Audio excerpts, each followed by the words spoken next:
Bonjour et bienvenue sur Allo Finance pour faire un point à la mi-journée. La place parisienne a décidé de marquer le pas après avoir engrangé 5,2% sur les 4 dernières séances. Le CAC 40 oscille autour de l'équilibre à 3983 points à la mi-journée. Les marchés actions reprenant leur souffle après le grand ouf de soulagement consécutif au vote par le Parlement grec des nouvelles mesures d'austérité imposées par l'Union européenne et le Fonds monétaire international.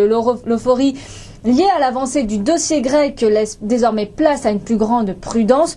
Les indices PMI publiés dans la matinée qui confirment le ralentissement de la croissance de l'activité manufacturière en juin dans la zone euro pourrait être de nature à freiner les récentes ardeurs des opérateurs. Ailleurs en Europe, à Londres, le FTSE grimpe de 0,37% à 5966 points.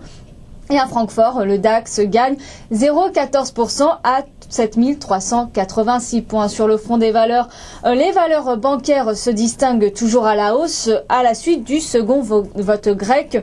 Société Générale progresse de 1,56% à 41,52 €. Natixis de 1,10% à 3,49 €. BNP Paribas gagne 0,98% à 53,75 €. Et pour finir, Crédit Agricole s'adjuge 0,19% à 10,39 €. A contrario, le compartiment automobile est en berne avec l'annonce d'un recul de 12,6% des immatriculations de voitures neuves en France pour le mois de juin.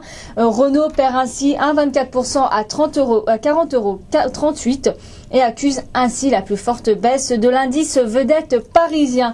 La marque aux losanges est suivie de Peugeot qui plie pour sa part de 0,70% à 30,66 €. Hors CAC, Soitec reste en tête du SBF 120 sur un bond de 3,85% à 7,07 € après le détachement de son droit préférentiel de souscription consécutive à sa levée de fonds de 150 millions d'euros. Lanterne rouge du SBF 120, Beneteau coule de 1,75% à 14,59 € malgré la publication d'une hausse de 19% de son chiffre d'affaires à 667 millions d'euros au titre de ses 9 premiers mois de son exercice décalé 2010-2011. Le groupe a publié un chiffre d'affaires conforme à ses objectifs, mais les investisseurs attendaient mieux. Le titre CGG Veritas cède 1,97% à 24,90 € sanctionné après une dégradation de Goldman Sachs qui passe maintenant d'achat à neutre sur le dossier. Du côté des petites capitalisations, Eutre et Petrochem flambent de 3,93% à 32,50 €. Le groupe anticipe pour l'année 2011 un chiffre d'affaires compris entre 325 et 345 millions d'euros, significativement supérieur aux estimations initiales. Et à contrario, BioAlliance Pharma et Malemploi glisse de 3,61% à 5,88 €. Le marché n'apprécie pas du tout l'annonce d'une augmentation de capital d'un montant total de 16 millions d'euros.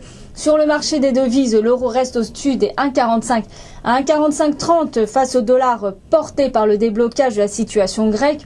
La monnaie unique européenne progresse de 0,31% à 117,19 face au yen et le dollar grappille pour sa part 0,19% à 80,71 face à la monnaie nippone. Le baril de pétrole consolide.